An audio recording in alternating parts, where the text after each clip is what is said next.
ഞങ്ങളും ക്രൂശിക്കപ്പെട്ട ക്രിസ്തുവിനെ പ്രസംഗിക്കുന്നു. ദൈവ തിരുനാമത്തിന് മഹത്വം ഉണ്ടാകട്ടെ. ആഹ്വാനം ചെയ്യുന്നുതവിക്കെത്തുക നാഥ, കലഹിപ്പിക്കുന്നുലകത്തെ ദുഷ്ടൻ വഞ്ചനയാൽ. ഭിന്നത നൃപവിധികർത്താക്കളിലവനുളവാക്കി, ധാർമ്മികരെയും വീഴിപ്പൻ വഴി നോക്കിയിടുന്നു. കർത്താവേ, നിൻ കരുണയിലെന്നെ സങ്കേതം ഞങ്ങൾക്കെങ്ങുള്ളൂ. ദുഷ്ടനെ ഞങ്ങളിൽ നിന്നോടിക്കുക നിൻ സ്നേഹമായ. കർത്താവേ, നിൻ കരുണയിലെന്നെ സങ്കേതം ഞങ്ങൾക്കെങ്ങുള്ളൂ. ദുഷ്ടനെ ഞങ്ങളിൽ നിന്നോടിക്കുക നിൻ സ്ലീബായാൽ. ദുഷ്ടൻ നമ്മുടെ പാപം മൂലം നമ്മെ വേട്ടയാടുന്നു. നാം ആ വിഷയം ചിന്തിച്ചു വരികയായിരുന്നല്ലോ. കഴിഞ്ഞ സമയങ്ങളിൽ ഇതേ വിഷയം തന്നെ നാം പര്യാലോചിച്ച് വരികയായിരുന്നല്ലോ. Be sure your sin will find you out. നിശ്ചയമായും പാപം നിന്നെ കണ്ടെത്തും. As you sow you reap. നിൻ്റെ പാപത്തിൻ്റെ ഫലം നീ അനുഭവിക്കും. നീ വിതയ്ക്കുന്നത് തന്നെ നീ കൊയ്യും. വിതച്ചാൽ അതിലേറെ കൊയ്യും, വിതച്ചാൽ പല നാളുകൾക്ക് ശേഷം കൊയ്യും. എൻ്റെ ദൈവമായ യഹോവേ, ഞാൻ നിന്നെ ശരണം പ്രാപിക്കുന്നു.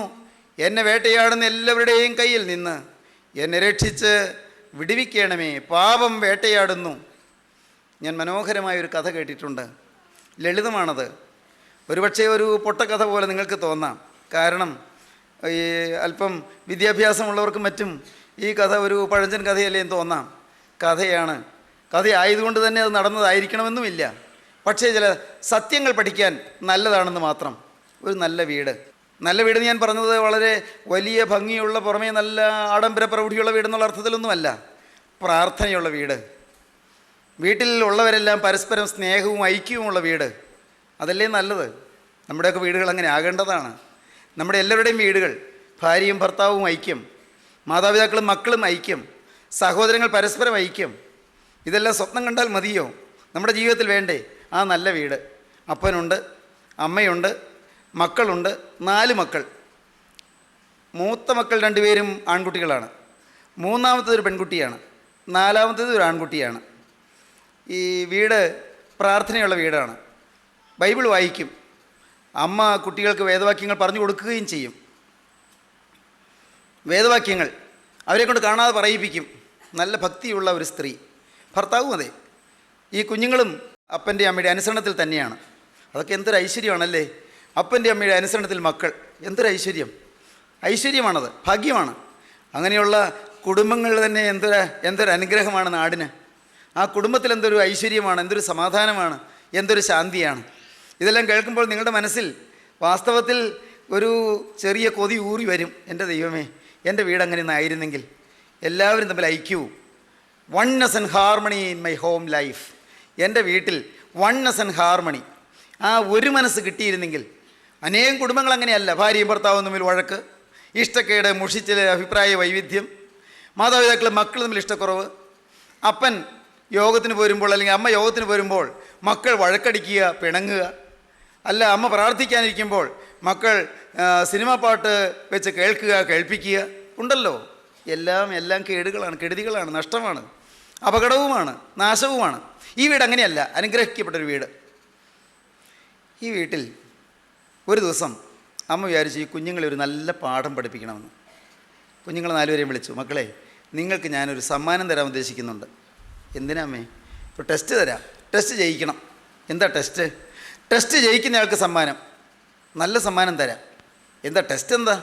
അതേ, ഞാൻ നിങ്ങൾക്ക് 4 പേർക്ക് ഓരോ നെയ്യപ്പം തരും. ഈ നെയ്യപ്പം കൊണ്ടുപോയി നിങ്ങൾ തിന്നണം. അതിൻ്റെ വിഷമം നെയ്യപ്പം കൊണ്ടുപോയി തിന്നേണ്ട കാര്യമുണ്ടോ? ഇവിടെ നിന്ന് തിന്നരുതോ? അല്ല മക്കളെ, അങ്ങനെയല്ല. നിങ്ങൾ കൊണ്ടുപോയി തിന്നണം.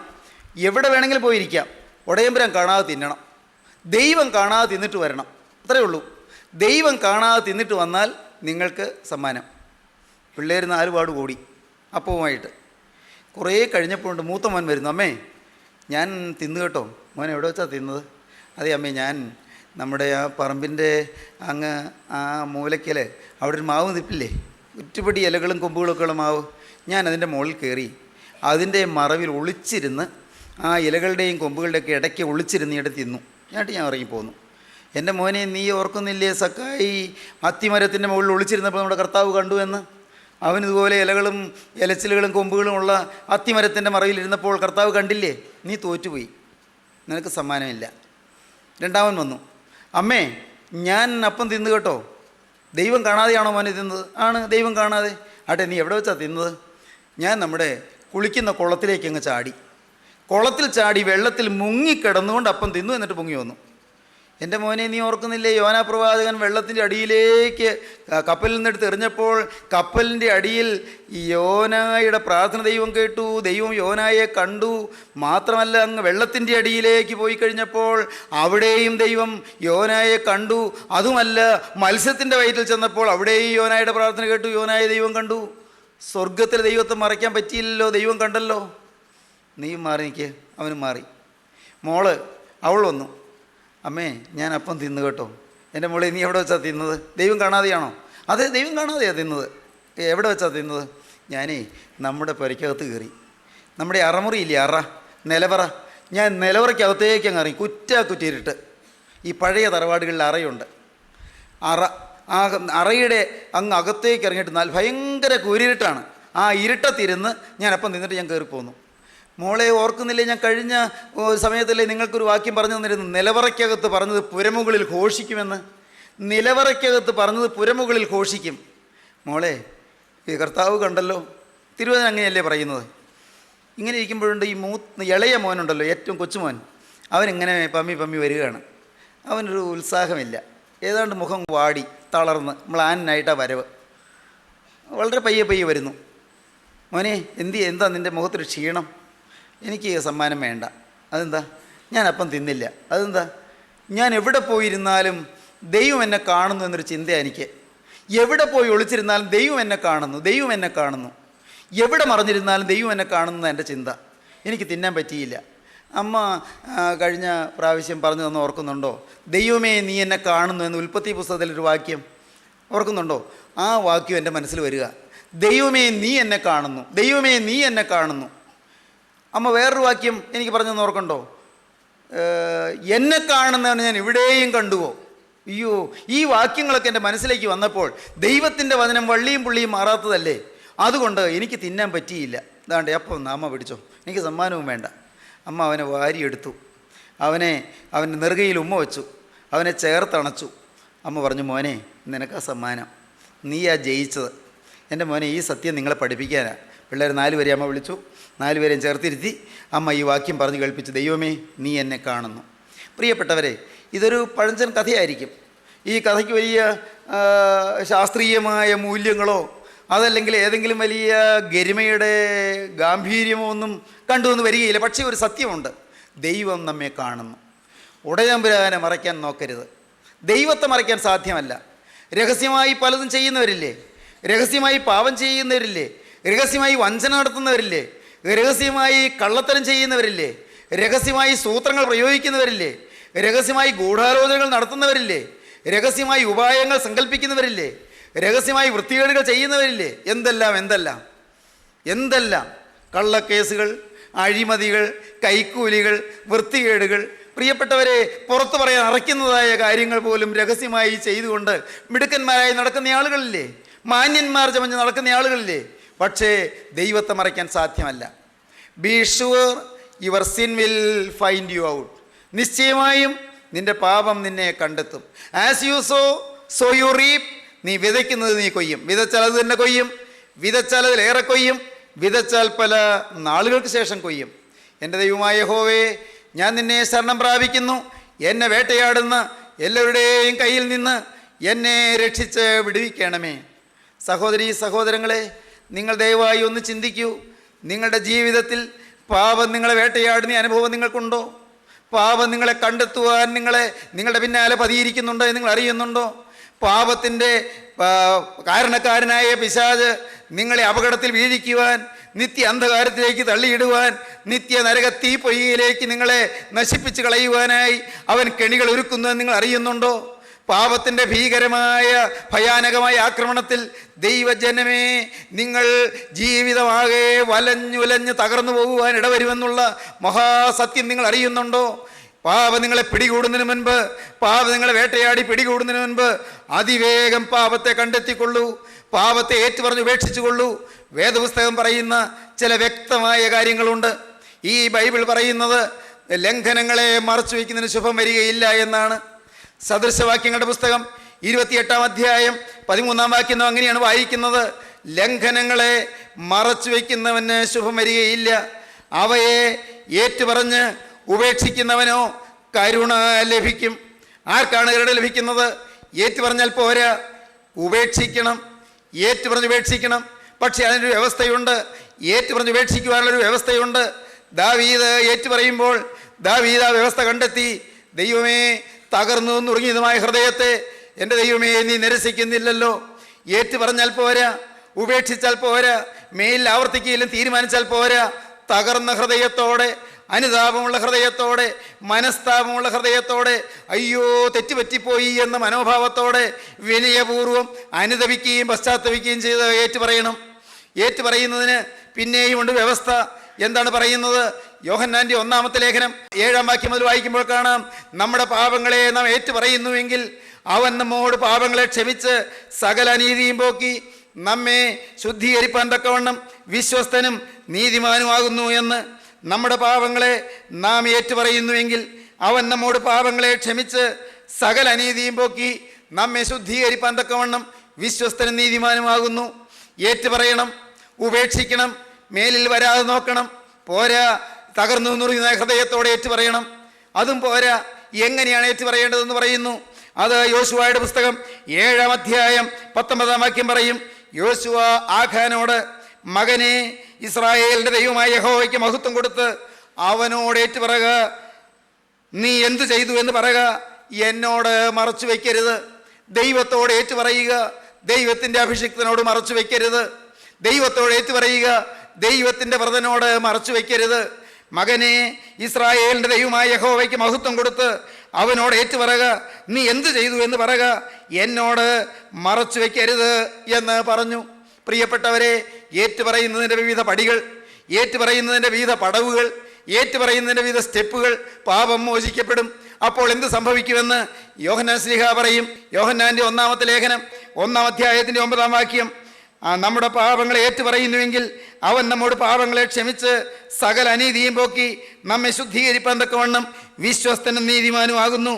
അതിൻ്റെ 7-ാം വാക്യത്തിൽ വീണ്ടും പറയും, അവൻ്റെ പുത്രനായ യേശുവിൻ്റെ രക്തം സകല പാപവും പോക്കി നമ്മെ ശുദ്ധീകരിക്കുന്നു. യേശു ക്രിസ്തുവിൻ്റെ രക്തം സകല പാപവും പോക്കി നമ്മെ ശുദ്ധീകരിക്കുന്നു. പാപക്കറകളെല്ലാം കഴുകപ്പെടും. ആരും നിരാശപ്പെടേണ്ട, ആരും തളരേണ്ട, ആരും ഭയപ്പെടേണ്ട, ആരും തളർന്ന അവസരായിരിക്കേണ്ട. അയ്യോ ഞാൻ എന്ത് ചെയ്തു, അയ്യോ ഞാൻ എന്ത് ചെയ്യേണ്ടു, ആരും ഭാരപ്പെടേണ്ട.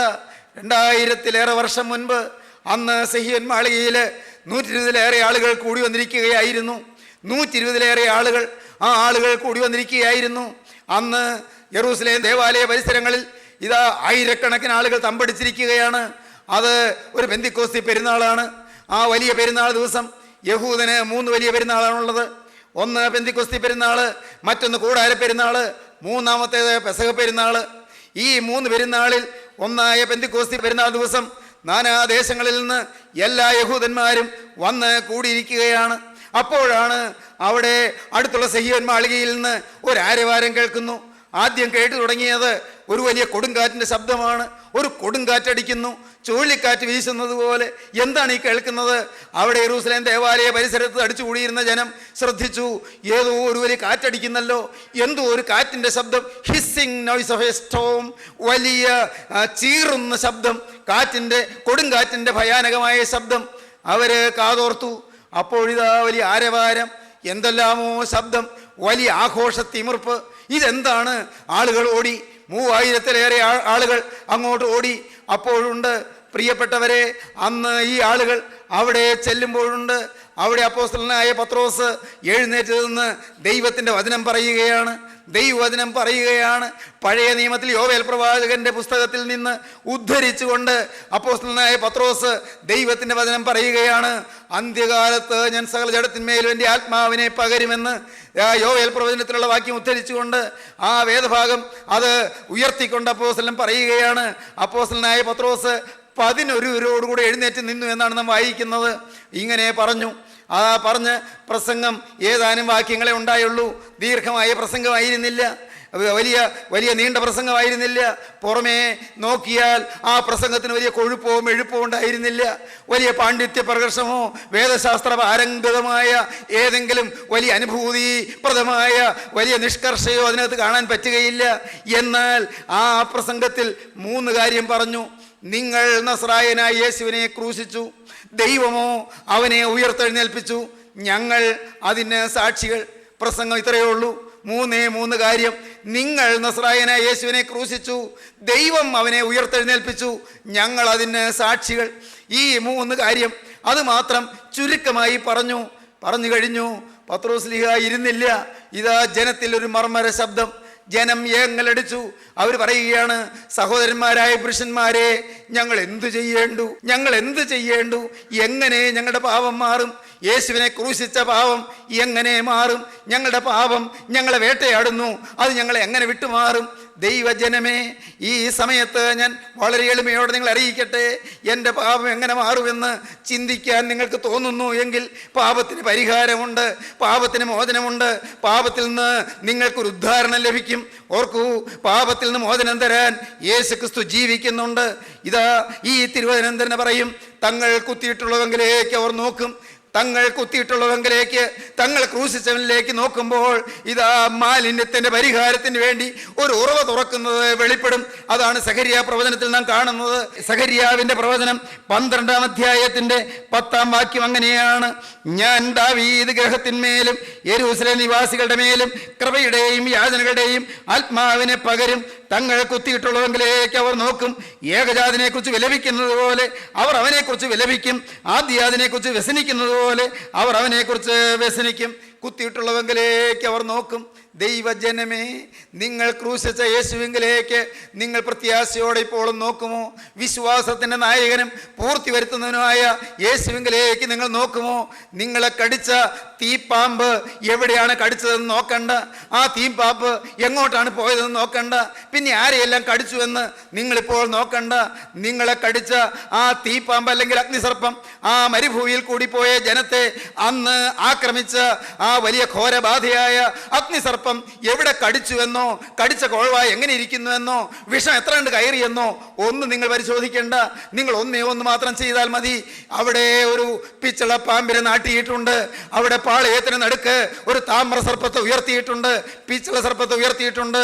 യോഹന്നാന്റെ സുവിശേഷം 3-ാം അധ്യായം 14-ാം വാക്യത്തിൽ പറയുന്നത് പോലെ, മോശ മരുഭൂമിയിൽ സർപ്പത്തെ ഉയർത്തിയതുപോലെ മനുഷ്യപുത്രനെ ഉയർത്തേണ്ടതാകുന്നു. മോശ മരുഭൂമിയിൽ സർപ്പത്തെ ഉയർത്തിയതുപോലെ മനുഷ്യപുത്രനെയും ഉയർത്തേണ്ടതാകുന്നു. അവനിൽ വിശ്വസിക്കുന്ന ഏവനും നശിച്ചു പോകാതെ നിത്യജീവൻ പ്രാപിക്കേണ്ടതിന് തന്നെ. നൂറ്റാണ്ടുകൾക്ക് മുൻപ് അഗ്നിസർപ്പത്തിന്റെ കടിയേറ്റവര് മോചനം പ്രാപിക്കുവാൻ ആ താമ്രസർപ്പത്തിലേക്ക് നോക്കിയാൽ മതിയായിരുന്നു. ഏതാണ് ഈ താമ്രസർപ്പം ദൃഷ്ടാന്തീകരിക്കുന്നത്? കർത്താവായ യേശു ക്രൂശിക്കപ്പെടുന്നതിനെയാണ് താമ്രസർപ്പം നിഴലായി, ഇത് അല്ലിഗോറിക്കലായി, മെറ്റഫോറിക്കലായി, രൂപകാത്മക ഭാഷയിൽ ആലങ്കാരികമായി നമുക്ക് വിവരിച്ച് തരുന്നത്. കർത്താവായ യേശു ക്രിസ്തുവിൻ്റെ കുരിശ്, അവങ്കലേക്ക് നോക്കിയവർ പ്രകാശിതരായി, അവരുടെ മുഖം ലജ്ജിച്ചു പോയതുമില്ല. സഹോദര, നിന്നെ കടിച്ച കോൾവായ എങ്ങനെയുണ്ടെന്ന് നീ നോക്കണ്ട. എത്ര പല്ലേറ്റു എന്ന് നീ നോക്കണ്ട. അഗ്നിസർപ്പത്തിൻ്റെ കടിയേറ്റ ഭാഗം ഏതെന്ന് നീ നോക്കണ്ട. എന്തുമാത്രം വിഷം കയറി കാണും അതൊന്നും നീ പരിശോധിക്കേണ്ട. ഒന്ന് നോക്കിയാൽ മതി. അവിടെ ഇതാ ഒരു പിച്ചള സർപ്പം നാട്ടപ്പെട്ടിരിക്കുന്നു. ഈ പിച്ചള സർപ്പം യേശു ക്രിസ്തുവിൻ്റെ നിഴലാണ്. മരുഭൂമിയിൽ ഉയർത്തപ്പെട്ട പിച്ചള സർപ്പം കർത്താവായ യേശുവിൻ്റെ പ്രതീകമാണ്. നോക്കുക, വിശ്വാസത്തോടെ നോക്കുക. അവനെങ്കിലേക്ക് നിങ്ങൾ നോക്കുമ്പോൾ നിങ്ങൾക്ക് പ്രകാശം ലഭിക്കും. ദൈവജനമേ, ഇന്ന് ഈ വാക്കുകളെ നിങ്ങൾ കേൾക്കുമ്പോൾ ഗോകുൽത്തായിലെ കുരിശിൽ തൂങ്ങിക്കിടക്കുന്ന ക്രിസ്തുവിനെ നിങ്ങളൊന്ന് കാണുമോ? നിങ്ങൾ കുത്തിയിട്ടുള്ളവെങ്കിലേക്ക് നിങ്ങളൊന്ന് നോക്കുമോ? അപ്പോഴെന്താണ് ഉണ്ടാകുന്നത്? 13-ാം അധ്യായത്തിൻ്റെ ആരംഭത്തിൽ നാം തുടർന്ന് വായിക്കും. ഇതാ ഏകജാതനെ കുറിച്ച് വിലപിക്കുന്നത് പോലെ അവർ വിലപിക്കുമ്പോൾ, അപ്പോൾ തങ്ങൾ കുത്തിയിട്ടുള്ളവെങ്കിലേക്ക് അവർ നോക്കുമ്പോൾ, ആദ്യജാതനെ കുറിച്ച് വ്യസനിക്കുന്നത് പോലെ അവർ വ്യസനിക്കുമ്പോൾ, 13-1 അന്നാളിൽ അപ്പോൾ എന്തുണ്ടാകും? അന്നാളിൽ ദാവീദ് ഗ്രഹത്തിനും യെരൂശലേം നിവാസികൾക്കും പാപത്തിൻ്റെയും മാലിന്യത്തിൻ്റെയും പരിഹാരത്തിനായി ഒരു ഉറവ് തുറന്നിരിക്കും. അത് ആനന്ദകരമാണ്, അത് ആശ്വാസകരമാണ്. പാപത്തിൻ്റെയും മാലിന്യത്തിൻ്റെയും പരിഹാരത്തിനായി ഒരു ഉറവ തുറന്നിരിക്കുന്നു. ഈ ഉറവ് ഏതാണ്? ഞാൻ വിവരിക്കണമോ? പ്രിയപ്പെട്ടവരെ, നിങ്ങൾക്കറിയാമല്ലോ, നിങ്ങൾ വേദപുസ്തകം വായിച്ചിട്ടുള്ളവരല്ലേ, നിങ്ങൾക്കറിയാമല്ലോ ഈ ഉറവ ഏതാണ്. പാപത്തിൻ്റെ പരിഹാരത്തിന് വേണ്ടി തുറക്കപ്പെട്ട ഉറവ, പാപത്തിൻ്റെ പരിഹാരത്തിന് വേണ്ടി, മാലിന്യത്തിൻ്റെ പരിഹാരത്തിന് വേണ്ടി തുറന്നിരിക്കുന്ന ഈ ഉറവ ഏതാണ്? കർത്താവായ യേശുവിൻ്റെ തിരുവിലാവാണ്. ആ വിലാവ് കുത്തി തുളയ്ക്കപ്പെട്ടിരിക്കുന്നു. അവൻ്റെ തിരുഹൃദയം മുറിഞ്ഞിരിക്കുന്നു. അവൻ്റെ ചങ്കിലേക്ക് കുന്തം കൊണ്ട് കുത്തിയിരിക്കുന്നു. ചോരയും നീരും പൊട്ടി പുറപ്പെടുന്നു. ദൈവജനമേ, ഇത് കേവലം ഒരു പ്രസംഗ വാക്കുകളായിട്ട് നിങ്ങളുടെ ഹൃദയത്തിൽ തങ്ങിയാൽ പോരാ. എന്നാലോ ഇത് സജീവമായ ഒരു അനുഭൂതിയായി നിങ്ങൾ മാറ്റിയെടുക്കണം. നാഥ, ഞാനാണ് നിന്നെ ക്രൂശിച്ചത്. അരുതാത്ത ചിന്തകൾക്ക് ഞാൻ ഇടം കൊടുത്തപ്പോൾ നിന്റെ ശിരസിൽ ഞാൻ മുൾമുടി വെച്ചു. അരുതാത്ത കാര്യം കാണാൻ എൻ്റെ കണ്ണ് ഉഴറിയപ്പോൾ നിന്റെ മുഖത്തേക്ക് ഞാൻ തുപ്പി. അരുതാത്ത വാക്ക് പറയാൻ എൻ്റെ നാവ് ഞാൻ വിട്ടുകൊടുത്തപ്പോൾ, അരുതാത്തത് കുടിക്കാൻ എൻ്റെ വായി ഞാൻ വിട്ടുകൊടുത്തപ്പോൾ, ഞാൻ നിന്റെ കന്നത്ത് അടിക്കുകയും ഞാൻ നിന്റെ മുഖത്ത് തുപ്പുകയും ചെയ്തു പോയി. അരുതാത്ത പ്രവൃത്തി ഞാൻ ചെയ്തപ്പോൾ ഞാനാണ് നാഥ നിന്റെ കൈകളിൽ ആണിയടിച്ചത്. അരുതാത്ത മോഹത്തിനും ആഗ്രഹത്തിനും എൻ്റെ ഹൃദയത്തിൽ ഞാൻ ഇടം കൊടുത്തപ്പോൾ നാഥ നിന്റെ ചങ്കിലേക്ക് ഞാൻ കുത്തിപ്പോയി. എൻ്റെ ദൈവമേ, വൈരാഗ്യവും പകയും വിദ്വേഷവും മുഷിച്ചിലും ഇഷ്ടക്കേടും പകയും വിദ്വേഷവും പ്രതികാര ചിന്തയും എൻ്റെ ഹൃദയത്തിൽ കുമിഞ്ഞപ്പോൾ ഞാൻ നിന്റെ ചങ്കിലേക്ക് കുന്തം കൊണ്ട് കുത്തിപ്പോയി. എൻ്റെ ദൈവമേ, എൻ്റെ കാല് അരുതാത്ത വഴിക്ക് നീങ്ങിയപ്പോൾ നാഥ നിന്റെ കാലിൽ ഞാൻ ആണിയടിച്ചു പോയി. എൻ്റെ ദൈവമേ, ഞാൻ അരുതാത്തത് ചുംബിച്ചപ്പോൾ നിന്റെ മുഖത്ത് ഞാൻ തുപ്പിപ്പോയി. എൻ്റെ ദൈവമേ, എൻ്റെ ഈ ത്വക്കിൽ മുഴുവൻ മാലിന്യം, എൻ്റെ ശരീരത്തിൽ മുഴുവൻ മാലിന്യം, എൻ്റെ മനസ്സിൽ മുഴുവൻ മാലിന്യം, എല്ലായിടത്തും കളങ്കം പറ്റി. എനിക്ക് ന്യായം പറയാൻ ഒന്നുമില്ല, എനിക്ക് അഭിമാനിക്കാൻ ഒന്നുമില്ല. സകലത്തിലും പാപം വന്നു. ഞാനാണ് നിന്നെ ക്രൂശിച്ചത്. കുത്തിയിട്ടുള്ളവെങ്കിലേക്ക് നിങ്ങൾ നോക്കുമോ പ്രിയരെ? കുത്തിയിട്ടുള്ളവെങ്കിലേക്ക് നിങ്ങൾ നോക്കുമോ? വിശ്വാസത്തിന് നായകനെ പൂർത്തി വരുത്തുന്ന യേശുവിനെ നോക്കുമോ? Be sure your sin will find you out. നിശ്ചയമായി നിന്റെ പാപം നിന്നെ കണ്ടെത്തും. As you sow, so you reap. നീ വിതയ്ക്കുന്നത് നീ കൊയ്യും. വിതച്ചാൽ അത് തന്നെ കൊയ്യും. വിതച്ചാൽ അതിലേറെ കൊയ്യും. വിതച്ചാൽ പല നാളുകൾക്ക് ശേഷം കൊയ്യും. എന്നാൽ പാപം നിന്നെ കണ്ടെത്തുന്നതിന് മുൻപ് നീ കുത്തിയിട്ടുള്ളവെങ്കിലേക്ക് നോക്കുവീൻ. പാപത്തിൻ്റെയും മാലിന്യത്തിൻ്റെയും പരിഹാരത്തിനായി തുറന്നിരിക്കുന്ന ഉറവിലേക്ക് നോക്കുവീൻ. അവൻ്റെ ഉറവ് ഇന്നും സജീവമായി ഒഴുകിക്കൊണ്ടേയിരിക്കുന്നു. ആ ചോരയും നീരും ഇന്ന് ഗോകുൽത്തായിൽ നിന്നൊഴുകിയത് ദൈവവൈദ്യയിലെ നീ ഇരിക്കുന്നിടത്ത് നിൻ്റെ അരികിലേക്ക് ഒഴുകി വരുന്നുണ്ട്. ഇത് വെറും സാങ്കല്പികമായ ഒരു ഭാവനയല്ല, ഇത് വെറും സാങ്കല്പികമായ ഒരു തോന്നലല്ല. എന്നാൽ പ്രിയപ്പെട്ടവരെ, ഒരു വലിയ യാഥാർത്ഥ്യം, ആ ഗോകുൽത്തായിൽ അവൻ്റെ ചങ്ക് തുറന്നൊഴുകിയ തിരുരക്തം, ഇതാ വാർന്നൊഴുകിയ രക്തം ദൈവവൈദ്യയിലെ നിൻ്റെ അരികത്തേക്ക് നിന്നെ കഴുകാനിപ്പോൾ വരുന്നുണ്ട്. ഒന്ന് മാത്രം അവനൊന്നേ പറയുന്നുള്ളൂ, പോകാ, ഇനി പാപം ചെയ്യരുത്. പോകാ, ഇനി പാപം ചെയ്യരുത്. ഒന്നേ അവൻ പറയുന്നുള്ളൂ, കഴിഞ്ഞതെല്ലാം പൊറുക്കാം, കഴിഞ്ഞതെല്ലാം ക്ഷമിക്കാം. സകല ജീവിത ബാധകളും മാറ്റി, സകല ജീവിത പാതകളും മാറ്റി, സകല ജീവിത ദോഷങ്ങളും മാറ്റി, സകല മാലിന്യങ്ങളും കഴുകി ഇന്ന് ഞാൻ നിന്നെ വിശുദ്ധനാക്കാം. മകനെ, നിന്റെ ഹൃദയം എനിക്ക് തരിക. മകളെ, നിന്റെ ഹൃദയം എനിക്ക് തരിക. പോകാ, ഇനി പാപം ചെയ്യരുത് എന്ന് പറയുന്ന ക്രിസ്തുവിന്റെ ആണിപ്പാടുള്ള കരങ്ങളിലേക്ക് നിങ്ങൾ നിങ്ങളുടെ ജീവിതം വെച്ച് കൊടുക്കുവീൻ. അവനിതാ കരം നീട്ടി നിൽക്കുന്നു. അവന്റെ തിരുരക്തം ഇതാ നിങ്ങളുടെ അരികത്തേക്ക് ഒഴുകി വരുന്നു. പാപത്തിന്റെയും മാലിന്യത്തിന്റെയും പരിഹാരത്തിനായി തുറന്നിരിക്കുന്ന ഉറവയിൽ നിന്ന് ജീവശക്തി നിങ്ങളിലേക്ക് ഒഴുകുന്നു. ആ തിരുശക്തി നിങ്ങൾ ആമഗ്നം ആസ്വദിക്കുവീൻ, നിങ്ങൾ സ്വീകരിക്കുവീൻ, അവനോട് വാക്ക് പറയുവീൻ. നാഥ, ഇന്നു മുതൽ ഞാൻ നിന്റെ വക. യേശുവേ, നീ എനിക്ക് വേണ്ടി മരിച്ചതിനാൽ ഇന്നു മുതൽ ഞാൻ നിനക്കായി ജീവിക്കും. നമുക്ക് പ്രാർത്ഥിക്കാം. അൻപുള്ള പിതാവേ, വാത്സല്യനിധിയായ സ്വർഗീയ പിതാവേ, ഈ നല്ല സന്ദർഭത്തിനായി സ്തോത്രം. ജീവൻ്റെ അരുളപ്പാടുകൾക്കായി സ്തോത്രം. സ്നേഹത്തിൻ്റെ ദൂതുകൾക്കായി സ്തോത്രം. യേശു ക്രിസ്തുവിൻ്റെ സജീവ സാന്നിധ്യം ഞങ്ങൾക്ക് തന്നതിനായി സ്തോത്രം. ഉടയവനെ, ഈ മഹാസ്നേഹത്തിനായി ഞങ്ങൾ നിന്നെ സ്തുതിക്കുന്നു. എല്ലാവരെയും കഴുകണമേ, എല്ലാവരെയും തലോടണമേ, എല്ലാവരെയും കഴുകണമേ. ഈ വാക്കുകളെ കേട്ട് ഓരോരുത്തരുടെ മേലോടുത്ത പരിശുദ്ധാത്മാവിനെ പകരണമേ. ഓരോരുത്തരുടെ നെറ്റിയിലോടുത്ത് തിരക്തം പുരട്ടണമേ. ഓരോരുത്തരുടെ മേലും തിരക്തം കൊണ്ട് കുരിശടയാളം ഇടണമേ. യേശുവേ, തിരക്തത്തിന്റെ മുദ്ര അണിയിച്ച് സമാധാനത്തിന്റെ വക്താക്കളാകാൻ ഏവരെ എഴുന്നേൽപ്പിക്കണമേ. അത്ഭുത കൃപകൾ പകരണമേ. എല്ലാവരെയും വാഴ്ത്തണമേ. രോഗബാധകൾ നീക്കണമേ. പാപബന്ധങ്ങൾ അഴിക്കണമേ. പുതുജീവിതത്തിന്റെ താരം തളിരുമണിയുവാനുള്ള മഹാസൗഭാഗ്യ സമ്പത്ത് നൽകണമേ. എല്ലാവരെയും അനുഗ്രഹിക്കണമേ. യേശുക്രിസ്തുവിന്റെ രാജകീയ നാമത്തിൽ തന്നെ. ആമീൻ. ഹല്ലേലൂയ.